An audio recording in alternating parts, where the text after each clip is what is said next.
Hello and welcome to the sideboard here for the StarCityGames.com Invitational. I'm Ken Crocker here with Reid Duke. Reid, hey. How are you? I'm good. Happy to be here. Not that far from Sugarloaf, of course. So no, home field advantage. Got the home field advantage here at the Invitational, and you decided to come and play some standard with some blue-black control. Yeah. So just straight blue-black. We're not splashing a third color. No Grixis, no Sultai, no Esper. So nope. why straight blue-black? I've found that. Contrary to what you normally think of with a late game control deck, a lot of your best draws have to do with how quickly you come out in the early game. So you'll see I'm maxing out on Thoughtseize, Jace, Vrin's Prodigy, and Ashiok Nightmare Weaver. That's just to kind of maximize the chance of being able to get something on the board, get some traction early, and just protect that advantage. Yeah, definitely. You definitely have a lower curve than most traditional control decks, if you will. In general, in this standard format, it's a lot easier to stay ahead once you're ahead than it is to claw back if you fall behind. Sure, and I think that's even more obvious by the fact that all you have for card draw in this deck, besides the Jace, which I'm sure gets you somewhere, but all you have is the 4 Dig Through Times and the one Jace's Ingenuity. So there's no Dragon Lord Prerogative, none of those kind of cards. No Anticipates, nothing again, like that. I didn't want to be too slow and clunky. It's possible I should have maybe one cheaper card draw spell, like an Anticipate or a Divination, but I didn't want to overload on the expensive card draw.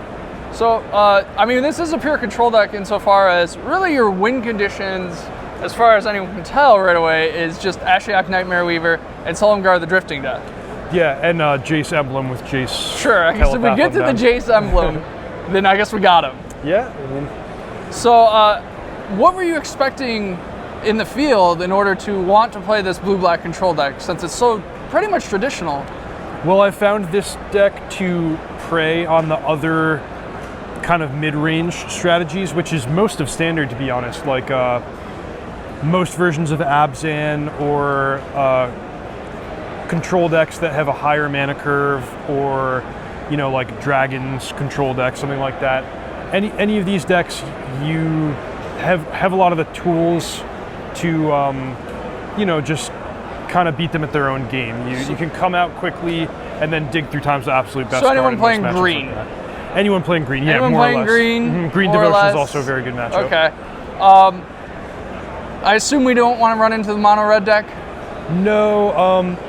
Just like every other blue-black control deck in history. An inherent disadvantage against mono-red, but I've come pretty well prepared this weekend. I have a good sideboard against mono-red. Lots of cheap removal and some Radiant Fountains. Sure, we got the 3 Bio Blights and the 1 Ultimate Price. I like the split because Ultimate Price, obviously not very good in a format that's just ruled by Abzan and Hangerback Walker. Yep, exactly. Speaking of which, exactly what is your plan against Hangerback Walker? Because obviously you're going to get 2 for 1 if you just have to straight removal them. I've surprisingly found Hangerback Walker to be not as threatening as you might expect. If they cast it early, it doesn't put much pressure on you or your Planeswalkers. So a lot of times when my opponent taps 2 mana and plays Hangerback Walker, I go, wow, I'm glad that's not a Fleecemane Lion. And then by the time they can get it up to a level where it's really threatening, that's when you can normally set up a convenient exchange, end of turn downfall your Hangerback and then languish away the tokens on the other creatures. And this card I find to be a very special one in standard, Solemgar the Drifting Death. Sure. Excellent against Hangerback Walker, excellent against Elspeth. Just Abzan in general has a really hard time beating it, and it fixes a lot of the problems. And one of the key sort of configurations you have going on with this deck is you're playing the full 4 Languish, which we haven't really seen. Even the Abzan control decks, they play maybe like 2. Yeah. But since you're just not playing any creatures, you're playing Jace, which is a creature, if you will, and then you're playing the 1 Solemgar. I assume the Languish has just been very good. Yeah, it's still along the lines of just trying to streamline the early game as much as possible. The plan really is get one of the Planeswalkers in play, Languish. Languish is the most... It's like the perfect intersection of being good against almost every deck and being still cheap and efficient. So, it's not quite a Drown in Sorrow against mono red, but still excellent there. And then it's killing Coursers and Fleecemane Lions and Thunderbreak Regents. Pretty much, 90% of the creatures that you need to kill, Languish takes care of. And it's just a great to follow up Ashiok with Languish.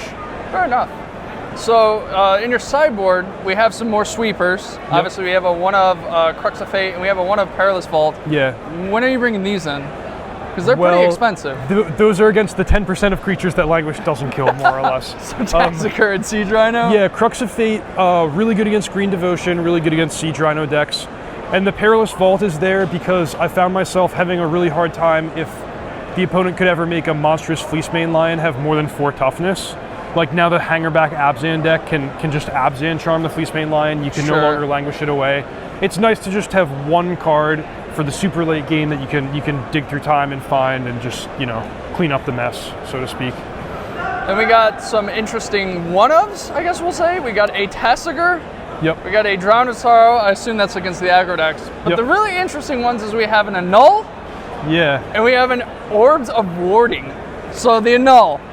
Well, the absolute worst matchup that you can imagine for this deck is the blue-red Thopter deck. Okay. First of all, there's just no way to beat Darksteel Citadel and Soul Artifact. Second of all, they're really fast. They have lots of burn, lots of cheap, annoying dudes that you can't easily answer. So not that one Annul is going to completely turn things around for me, but it's one card that it's the card I'm most excited about in that matchup. And then it rounds out the numbers pretty well in some other matchups. Like it's great against the Sphinx's Tutelage deck. You can bring it against a control deck playing Thopter Spy Network and Hangerback Walker.